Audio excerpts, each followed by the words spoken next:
जय हिंद साथियों। स्वागत है आप सभी का आज की इस क्लास में। आज की इस क्लास में हम जो वाक्यों को पढ़ रहे थे उसी के आगे हम कंटिन्यू करेंगे कि एक वाक्य से दूसरे वाक्य में परिवर्तन किस प्रकार से किया जाता है। तो आगे हम इसमें जानेंगे आज कि कोई हमारे पास लिखा हुआ है सरल वाक्य और हमें उसे चेंज करना है मिश्र वाक्य में, तो ये परिवर्तन किस प्रकार से किया जाता है। तो उदाहरण के लिए मैंने यहाँ पे कुछ पॉइंट्स लिख रखे हैं, तो चलिए उनको हम चर्चा करते हैं। जैसा कि इसमें लिखा है पहले कि मैंने एक घायल पक्षी देखा। तो ये जो वाक्य लिखा है कैसा है, अपने आप में एक साधारण वाक्य है। मैंने एक घायल पक्षी देखा, तो ये वाक्य कैसा है, साधारण। इसे मुझे चेंज करना है किसमें, मिश्र वाक्य में। तो मिश्र वाक्य का अर्थ होता है कि आप एक ऐसे शब्द का प्रयोग करें जिससे कि ये पूरी जो कथन है दूसरे वाक्य पे क्या हो जाए, आश्रित हो जाती है। जैसे यहाँ पे लिखा गया है कि मैंने एक पक्षी देखा, यहाँ पे लगाएंगे आप कॉमा, जो घायल था। मतलब जो पक्षी को आपने देखा है वो किस स्थिति में मिला है आपको, घायल, जो कि हमें साधारण वाक्य में बताया गया है। तो ये जो पूरी बात है इस बात पर क्या है, आश्रित है। तो जब कोई वाक्य हमारे पास लिखा हुआ है उसका जो पहला वाला भाग है वह दूसरे वाले भाग पे पूरी तरीके से क्या होता है, आश्रित होता है, तो उसी को अपन क्या बोलते हैं, उसका मिश्र वाक्य कहते हैं। दूसरा उदाहरण है, आप अपनी समस्या बताएं। तो ये एक सरल या फिर इसी को आप कह सकते हैं साधारण वाक्य है। इसे चेंज करना है हमें किसमें, मिश्र वाक्य में। तो इसका मिश्र रूप क्या होगा कि दो चीज़ें हैं यहाँ पे, एक तो समस्या है और एक क्या करना है, आपको बताना है उस चीज़ों को। तो आप बताएं कि, तो यहाँ पे जाएगा कि, आपकी समस्या क्या है। तो यहाँ पर जो बात हो रही है क्रिया की वो किस पर डिपेंड हो रही है, हमारी समस्या पे। तो जब ये वाला कथन इस वाले कथन पर क्या हो जाए, आश्रित हो जाए, तो उसी को अपन क्या कहते हैं, मिश्र वाक्य के नाम से जानते हैं। ये हमें प्रैक्टिस करने पर और अच्छे से समझ में आते हैं। तो ऐसे प्रश्नों को आप बार बार हल करें, तो उससे क्या होगा, आपका इनको बनाने में जो परिवर्तन होगा वो आपको आसान हो जाएगा। अगला है, हमें पुरस्कार मिलने की आशा है। तो ये वाक्य फिर से कैसा हो गया, एक साधारण वाक्य। और जब आप इसे मिश्र वाक्य में चेंज करेंगे तो क्या होगा कि आशा है कि हमें पुरस्कार मिलेगा। तो ये जो आप अपने मन में आशा रख रहे हो वो किस पर डिपेंड हो रही है, हमारे पुरस्कार पे। तो ये जो वाक्य लिखा गया है किस प्रकार का है, एक मिश्र वाक्य। ठीक है।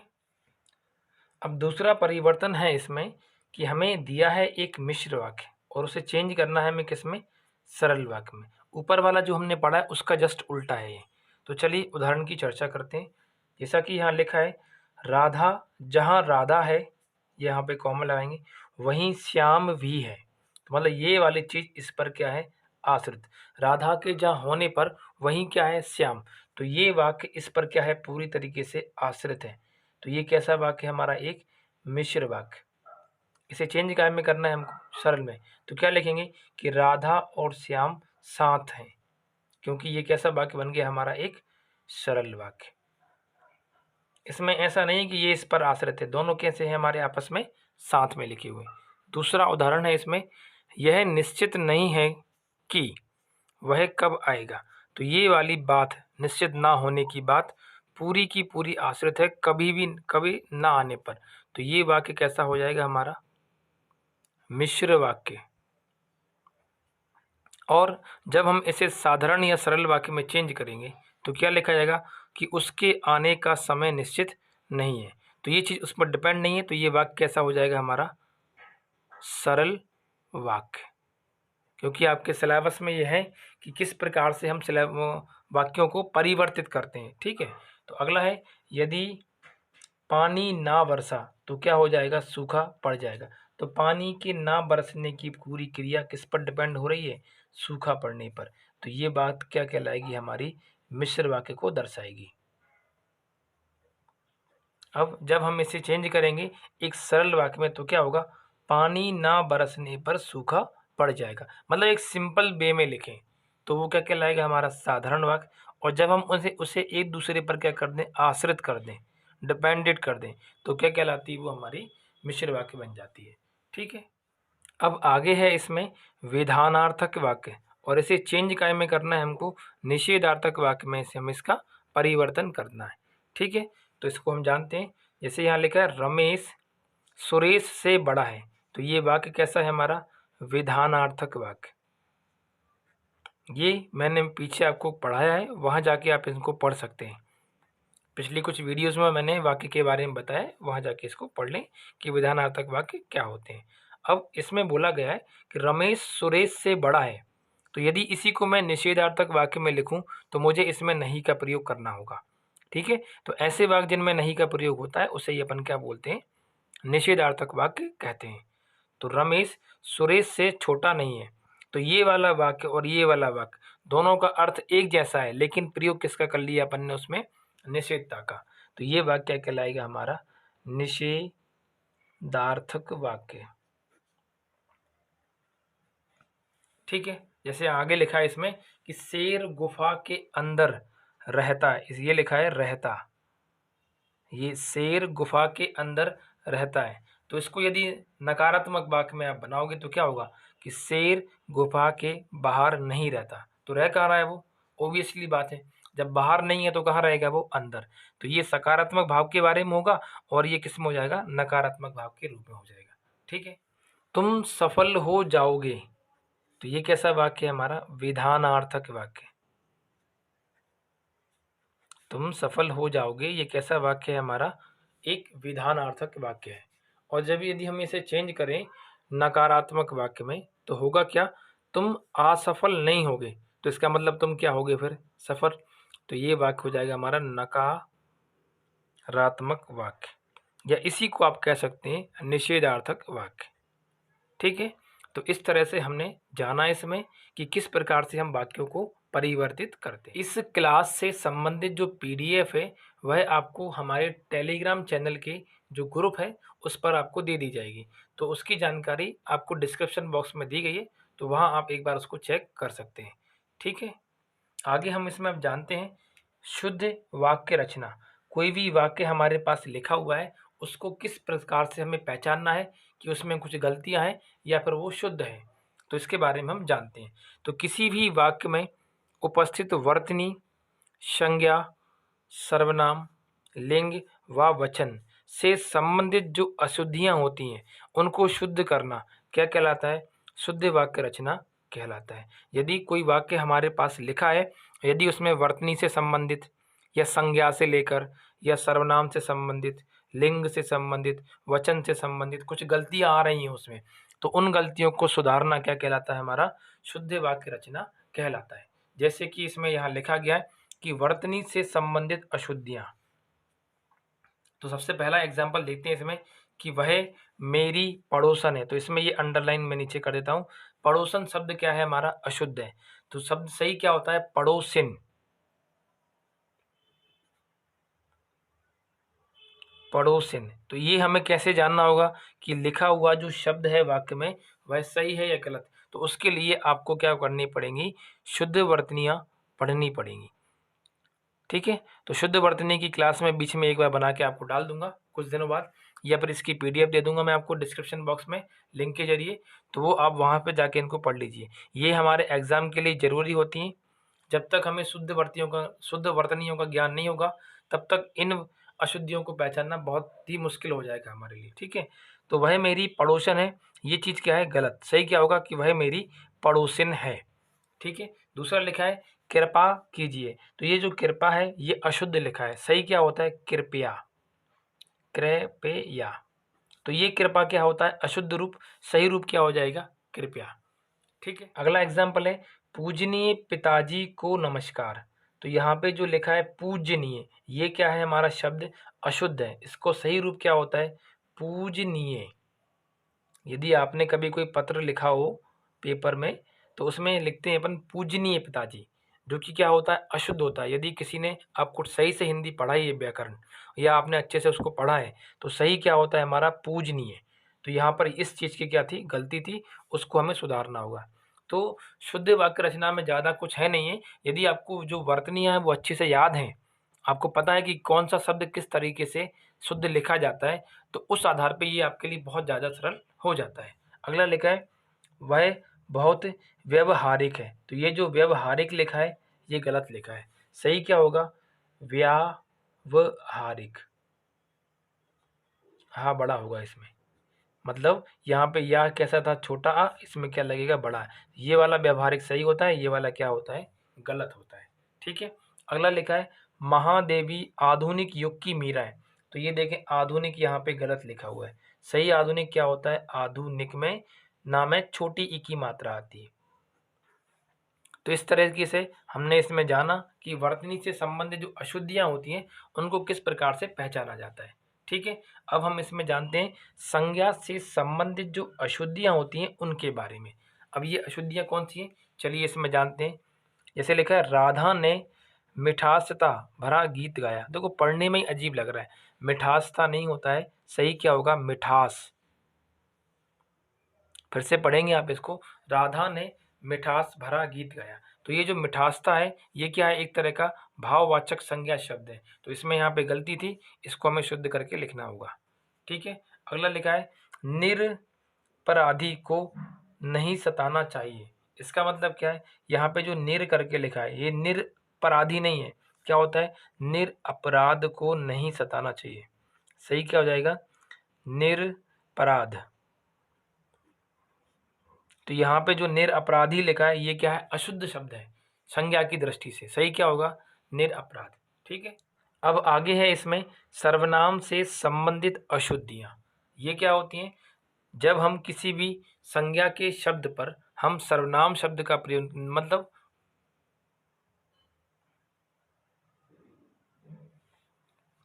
अब हम इसमें आगे जानते हैं सर्वनाम से संबंधित अशुद्धियों के बारे में, जिसमें पहला एग्जाम्पल है हमारा कि आप मेरे ऊपर कृपा कीजिए। तो यहाँ पे जो मेरे लिखा हुआ ये क्या है? अशुद्ध है। मेरे एक सर्वनाम शब्द है, तो इसके स्थान पे हम कौन सा शब्द प्रयोग करेंगे? मुझ। क्या होगा? आप मुझ ऊपर कृपा कीजिए। तो यहाँ पे ये ऊपर भी हट जाएगा, ऊपर की जगह क्या आएगा? यहाँ पे पर, क्योंकि ऊपर तो चढ़ेगा नहीं, वो क्या होगा? पर होगा। ठीक है। तो आप मुझ पर कृपया कीजिए।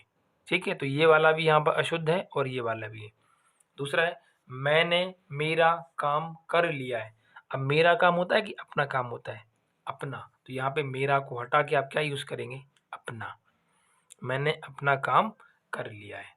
ये सभी शब्द कैसे हैं? हमारे सर्वनाम शब्द हैं। पिताजी तुम्हारी याद आती है। तुम्हारी नहीं होता है, पिताजी आपकी याद आती है। सही क्या होगा? आपकी। तो ये सभी थे हमारे कैसे शब्द? सर्वनाम। इनमें हमने क्या चेंज किया? ये अशुद्ध रूप को पहचान के इनको शुद्ध किया। अब आगे है इसमें लिंग से संबंधित अशुद्धियाँ। ठीक है। लिंग हिंदी में कितने होते हैं? दो। एक होता है स्त्रीलिंग और दूसरा क्या होता है? पुल्लिंग। तो चलिए इसके बारे में हम जानते हैं। पहला लिखा हुआ है इसमें कि रमेश अखबार पढ़ती है। तो भैया रमेश तो पुल्लिंग है, तो पढ़ती नहीं होगा, इसके स्थान पे यहाँ पे क्या आएगा? कि रमेश अखबार पढ़ता है। देखो लिंग की जो अशुद्धियाँ हैं वो तो सरल होती हैं, इनके लिए अलग से कुछ जानकारी लेने के लिए हमें आवश्यकता नहीं होती है। बस इतना होना चाहिए कि आपको स्त्रीलिंग और पुल्लिंग की पहचान करना आना चाहिए। ठीक है। गीता अच्छा पुस्तक है। गीता जो होती है भागवत गीता, उसकी बात हो रही है यहाँ पे। तो गीता अच्छा नहीं होगा, क्या होगा? गीता अच्छी पुस्तक है, क्योंकि गीता शब्द में क्या है? स्त्रीलिंग है। अगला है मोहन भोपाल जाती है। तो देखो ये तो क्रिया में गलती निकल के आएगी, यहाँ पे क्या होगा? मोहन भोपाल जाता है। तो लिंग की जो अशुद्धियाँ होती हैं उसमें सरलता है पढ़ने में। ठीक है। अब हम इसमें वचन से संबंधित अशुद्धियों के बारे में बात करते हैं। सबसे पहले ये प्रधानमंत्री जी ने घोषणाएं की। देखो सही लिखा है सब कुछ, लेकिन ये जो की है ये गलत लिखी है। चूँकि प्रधानमंत्री ने जो घोषणाएं की हैं वह कैसी है? बहुवचन है। और यहाँ पे ये की है एक वचन। की बहुवचन कैसे लिखी जाती है? इस प्रकार से, का में बड़ी की मात्रा और ऊपर आता है अनुस्वार। ठीक है। तो जब हम किसी बहुवचन के लिए लिख रहे होते हैं मुख्य क्रिया की सहायक क्रिया, तो उसके ऊपर क्या लगी होती है? बिंदी। जैसे एक है ऐसा लिखा होता है और दूसरा है ऐसे लिखा होता है बिंदी वाला। ये वाला है एक वचन के लिए प्रयुक्त किया जाता है और ये वाला है बहुवचन के लिए प्रयुक्त किया जाता है। अगला लिखा है मैंने 3 कुर्सी खरीदी। अब 3 शब्द कैसा है, बहुवचन, उसको ये कुर्सी कह रहे हैं, तो कुर्सी नहीं होगा, क्या होगा, मैंने 3 कुर्सियाँ खरीदी, कुर्सियाँ खरीदी, ये इसका सही हो जाएगा वचन। ठीक है, ये एक वचन में लिखा है, रूप क्या हो जाएगा उसका, बहुवचन, क्योंकि 3 मतलब होता है बहुवचन। अगला है 4 आदमी के लिए खाना बना दो। भैया 4 आदमी मतलब बहुवचन रूप है, तो इसके स्थान पे क्या आएगा आपका, 4 आदमियों के लिए खाना बना दो, तो ये यहाँ आएगा 4 आदमियों। तो ये इसका वचन के आधार पे क्या हो गया, शुद्ध रूप हो गया। ठीक है, चलिए अब हम इसमें आगे बढ़ते हैं। अब हम इसमें बात करेंगे महत्वपूर्ण प्रश्नोत्तरी के बारे में। ये चैप्टर हमारा हो गया कंप्लीट, वाक्य से संबंधित। तो आज हम इस क्लास में जो महत्वपूर्ण प्रश्न उत्तर है, जो कि वाक्य से संबंधित है और विराम चिन्ह से, उन सभी के बारे में चर्चा करेंगे, जो कि हमारे एग्जाम के पर्पज से बहुत ज़्यादा जरूरी है। ठीक है, चलिए शुरू करते हैं। पहला इसमें हेडिंग लिखा हुआ है कि निम्नलिखित वाक्यों की पहचान करें। तो कुछ वाक्य यहाँ पे लिखे हुए हैं। पहला वाक्य लिखा है लाभ वाला काम करो। तो ये वाक्य किस प्रकार से है, देखो जो वाक्यों की पहचान करना है उसके लिए आपके पास 3 ऑप्शन है। या तो वाक्य आपका सरल होना चाहिए, या इसी का नाम क्या है, साधारण वाक्य। दूसरा है हमारा संयुक्त वाक्य। तीसरा है इसमें मिश्र वाक्य। तो इन 3 वाक्यों की हमें इसमें क्या करना है, पहचान करना है कि ये जितने भी एग्जाम्पल यहाँ लिखे हैं उनमें ये इनमें से कौन सा वाक्य इसमें लिखा गया है। पहला है लाभ वाला काम करो, तो सिंपल सा दिया है, तो ये कौन सा वाक्य होगा हमारा, साधारण वाक्य, क्योंकि इसमें ना तो कोई आश्रित करने की बात कर रहे हैं, ना किसी और चीज़ की बात कर रहे हैं। तो ये जो वाक्य यहाँ पे लिखा गया है इसका आंसर हो जाएगा साधारण वाक्य। दूसरा है वह बहुत अच्छे विद्यालय में पढ़ती है। तो इसमें कहीं पर भी आपको कुछ कुछ बीच में जुड़ा हुआ लग रहा है, या वा लेकिन किंतु कुछ नहीं लिख रहा, क्या ये चीज़ इस पर आश्रित है कि नहीं है, तो ये वाक्य भी कैसा होगा हमारा, एक साधारण वाक्य। पीछे मैंने वाक्य की जो भेद हैं उनको बहुत अच्छे से पढ़ाया है, वहाँ जाके आप उन वीडियो को देखें और फिर आपको इन क्वेश्चनों को सॉल्व करें। ठीक है, आगे लिखा है तीसरा प्रश्न, मेरे बहुत समझाने पर भी वह ना मानी। अब देखो यहाँ पर आ गया, मतलब एक चीज हो रही है दूसरी चीज पर क्या आश्रित, कि मेरे बहुत समझाने पर वह ना मानी। तो इतना इतना वाक्य अलग है, इतना इतना वाक्य अलग है। जोड़ने के लिए आपने थोड़ा ठहराव ले लिया बीच में, इसको आप क्या कह रहे हैं वी। तो ये एक तरह का क्या होगा, संयुक्त वाक्य। दो वो वाक्यों को आपस में जोड़ने का जो काम करता है उसी को अपन क्या बोलते हैं, संयुक्त वाक्य कहते हैं। ठीक है, चौथा एग्जाम्पल है मैंने उससे विवाह करना चाहा। तो इसमें कुछ और दिख रहा है आपको जोड़ने तोड़ने वाला, कुछ नहीं है, तो यह एक साधारण वाक्य है।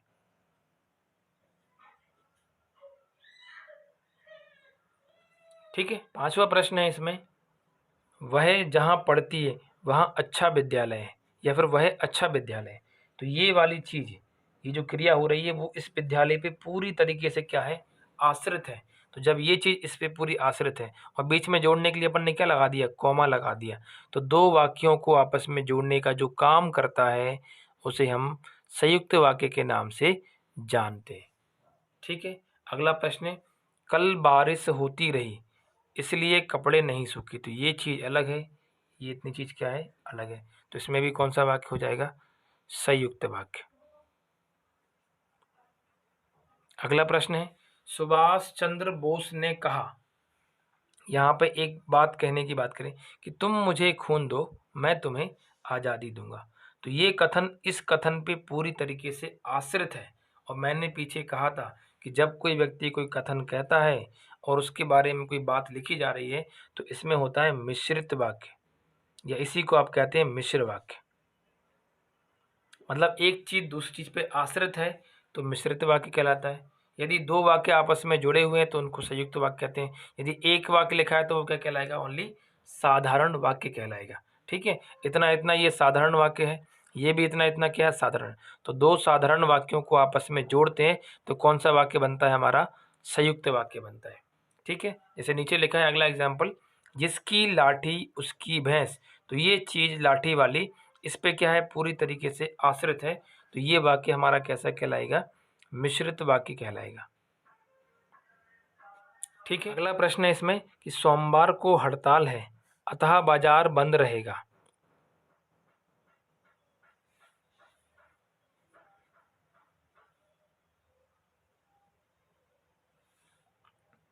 अगला प्रश्न है इसमें कि सोमवार को हड़ताल है अतः बाजार बंद रहेगा। तो हड़ताल वाली चीज इस पूरी चीज पे क्या है, आश्रित हो रही है। कहने का मतलब है इतना वाक्य हमारा अलग है और इतना वाक्य क्या है हमारा अलग। जोड़ने के लिए आपने क्या यूज कर लिया, अतः। तो ये वाक्य हमारा कैसा कहलाएगा, संयुक्त वाक्य। अगला है मोहन कौमा रमेश पढ़ते हैं, मतलब मोहन व रमेश पढ़ते हैं। तो ये एक साधारण वाक्य है। किस प्रकार का वाक्य है, एक साधारण वाक्य। ठीक है, चलिए हम इसमें आगे बढ़ते हैं। अगला प्रश्न है इसमें कि निम्नलिखित प्रश्नों के उत्तर दें। ठीक है, तो इसमें पहला प्रश्न है कि वाक्य के अंगों की संख्या कितनी होती है। तो हिंदी व्याकरण में वाक्य के जो कुल अंग होते हैं वह कितने होते हैं, 2। और ये अंग कौन कौन से होते हैं, एक अंग होता है उद्देश्य और दूसरा कौन सा होता है हमारा, विधेय। इन दोनों के बारे में मैंने आपको डिटेल में पीछे पढ़ा है, वहाँ जाके आप इसको पढ़ सकते हैं। ठीक है, अगला प्रश्न है कि रचना के आधार पर वाक्य के भेद। रचना के आधार पर वाक्य होते हैं 3 प्रकार के, जिन्हें हम सामान्यतः साधारण वाक्य, उसके बाद संयुक्त वाक्य और लास्ट वाला क्या होगा, मिश्रित वाक्य के नाम से जानते हैं। अगला प्रश्न है क्रिया के आधार पर वाक्य के प्रकार। क्रिया के आधार पर जो वाक्यों के प्रकार होते हैं उन्हें हम क्या कहते हैं, वाच्य के नाम से जानते हैं। इनका नाम क्या होता है, वाच्य। और ये कितने प्रकार के होते हैं, 3 प्रकार के। कौन कौन से होते हैं, कृतिवाच्य, कर्मवाच्य, कर्मवाच्य और तीसरा हो जाएगा भाववाच्य। तो ये 3 नाम आप इसमें याद रखिएगा। इनके बारे में मैंने पीछे प्रीवियस वीडियोस में पढ़ा है, तो वहाँ जाके आप इन तीनों को भी पढ़ सकते हैं। अगला है कि वाक्य में उपस्थित कर्ता है। यदि किसी भी वाक्य में हम केवल कर्ता के बारे में बात कर रहे हैं तो वो कर्ता अपने आप में क्या होता है, एक उद्देश्य होता है, जो क्या कहलाता है, वाक्य का उद्देश्य होता है। और यही क्या होता है, कर्ता। जैसे यहाँ लिखा है वाक्य के अंग कितने होते हैं, 2। तो इसमें जो उद्देश्य है वह क्या होता है, वाक्य का कर्ता होता है। ठीक है, अगला प्रश्न है कि ऐसे वाक्य जिनमें कर्ता को परिवर्तित करने पर क्रिया क्या हो जाती है, परिवर्तित। मतलब यदि कर्ता को आप चेंज करो तो क्रिया भी क्या हो जाए, परिवर्तित। तो उसे अपन बोलते हैं कृतिवाच्य। ये एक वाक्य का रूप, वाच्य का रूप होता है। ठीक है, तो उसे अपन कहते हैं कृतिवाच्य। ठीक है, दूसरा प्रश्न है कि भाषा की सबसे छोटी इकाई। तो इस प्रश्न का उत्तर हो जाएगा वर्ण। नेक्स्ट क्वेश्चन है भाषा की सबसे बड़ी इकाई। तो ये क्या होता है, वाक्य। वाक्य को भाषा की सबसे बड़ी इकाई के नाम से जाना जाता है। अगला प्रश्न है भाषा की सबसे छोटी कौन सी इकाई, मौखिक इकाई क्या कहलाती है, ध्वनि कहलाती है। तो इस प्रश्न का आंसर हो जाएगा ध्वनि। अगला प्रश्न है भाषा की सबसे छोटी लिखित इकाई। तो ये क्या होती है, वर्ण होती है। यदि आपसे पूछा जाए कि भाषा की छोटी इकाई तो केवल क्या होगा आंसर, वर्ण। लिखित करके पूछेगा तो भी वर्ण होगा। मौखिक करके पूछे तो आंसर क्या होगा, ध्वनि होगा। और सबसे बड़ी इकाई का नाम क्या है, वाक्य। अगला प्रश्न है भाषा की अध्वन्यात्मक इकाई। मतलब भाषा का ऐसा रूप जिसमें ध्वनि उत्पन्न नहीं होती है तो वह क्या कहलाता है, हमारा विचार। क्योंकि विचार या मन में जो भाव उत्पन्न होते हैं उनकी कोई आवाज नहीं होती है। तो भाषा की अध्वन्यात्मक इकाई विचार या भावों को कहते हैं। ठीक है, अगला प्रश्न है कि अर्थ के आधार पर भाषा की सबसे छोटी इकाई। तो वो क्या होती है, हमारी शब्द। क्योंकि वर्णों का तो कोई अकेला अर्थ होता नहीं है। यदि हम वर्णों को जोड़ेंगे तो कोई ना कोई शब्द बनेगा, और शब्द बने ऐसा जिसका कोई ना कोई अर्थ निकले तो वह क्या कहलाती है, हमारी शब्द कहलाती है। अर्थ के बिहार पर भाषा की सबसे छोटी इकाई। अगला प्रश्न है सार्थक शब्दों का व्यवस्थित क्रमबद्ध समूह क्या होता है। तो इसको अपन कहते हैं वाक्य। ठीक है, अगला प्रश्न है वाक्य कौन सा वाला, संयुक्त वाक्य को जोड़ने के लिए किसका प्रयोग करते हैं अपन। अभी पीछे मैंने लिखवाया था योजक चिन्हों का, योजक चिन्हों का या फिर योजक शब्दों का। ये शब्द कौन कौन से होते हैं? लेकिन, किंतु, छोटी की, और, तथा, वा, या, अथवा इत्यादि। तो जब हम संयुक्त वाक्यों को आपस में जोड़ते हैं, ठीक है, तो उसके लिए हम इन शब्दों का प्रयोग करते हैं। अगला प्रश्न है, अर्थ के आधार पर वाक्य कितने प्रकार के होते हैं? तो ये कितने प्रकार के होते हैं अर्थ के आधार पे? 8 प्रकार के। तो इस प्रश्न का सही उत्तर क्या हो जाएगा? 8। ठीक है, अब हम इसमें विराम चिन्ह से संबंधित प्रश्न उत्तर के बारे में बात करते हैं कि विराम चिन्ह से कौन कौन से इंपॉर्टेंट क्वेश्चन है जो कि हमारी परीक्षा के लिए महत्वपूर्ण है। ठीक है, इस क्लास की जो पीडीएफ है वह आपको हमारे टेलीग्राम चैनल के ग्रुप पे मिल जाएगी। वहां ज्वाइन होकर आप उस पीडीएफ को प्राप्त कर सकते हैं। और यदि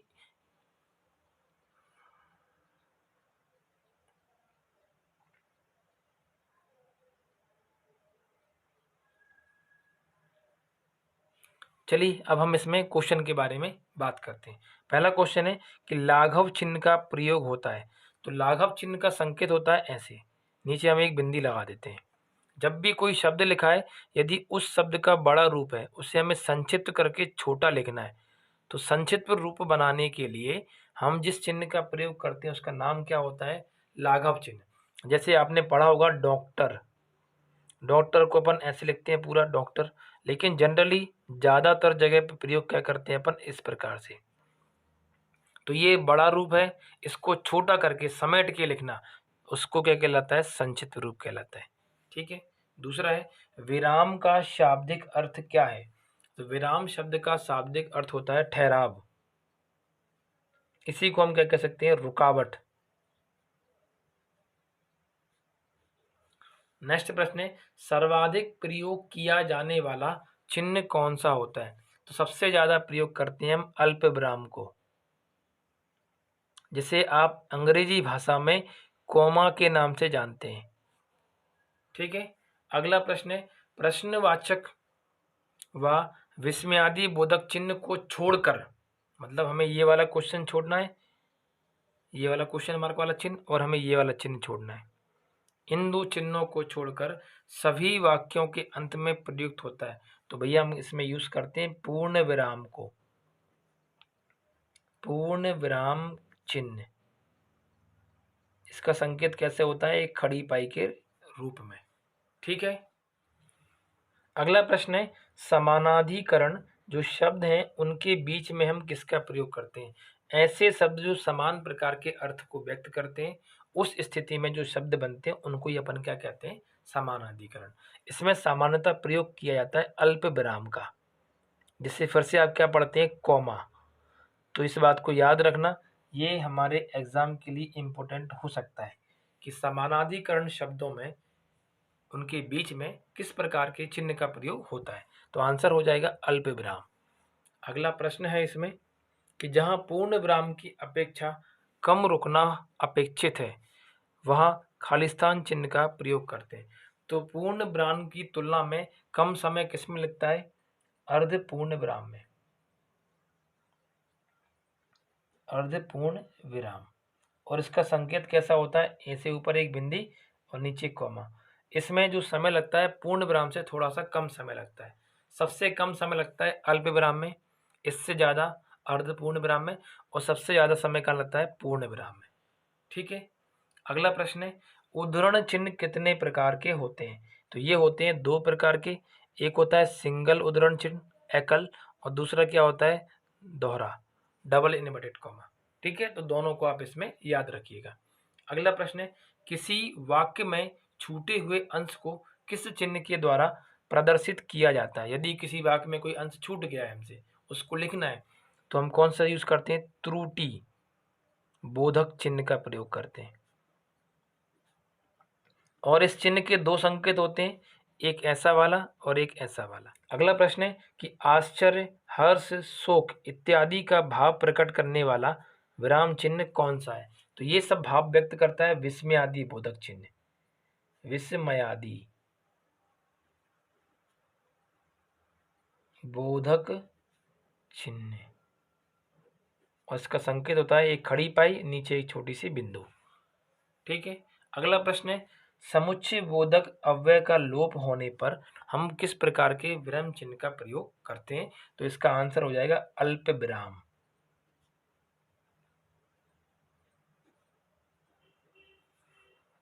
अगला प्रश्न है कि दो विपरीत शब्दों के मध्य में प्रयुक्त चिन्ह है, तो ये आंसर हो जाएगा योजक चिन्ह।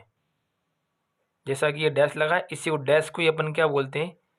योजक चिन्ह के नाम से जानते हैं। इसका संकेत कैसा होता है? ऐसा डैश लगा, जैसे माता और पिता में आपने देखा होगा जो चिन्ह लगाते हैं, वही क्या कहलाता है? हमारा योजक चिन्ह कहलाता है। अगला प्रश्न है, किसी कठिन शब्द को स्पष्ट करने में कौन से चिन्ह का प्रयोग करते हैं? तो इसमें हम प्रयोग करते हैं, उसका नाम है कोष्ठक। पीछे मैंने बताया यदि कोई बात लिखी गई है और वो बात आपको समझ में नहीं आई है, तो उस शब्द के पीछे आप क्या लगा दो? हल्का सा ऐसे ब्रैकेट लगा दो और उसके बारे में आप डिस्क्राइब करके बता दो, विवरण देके।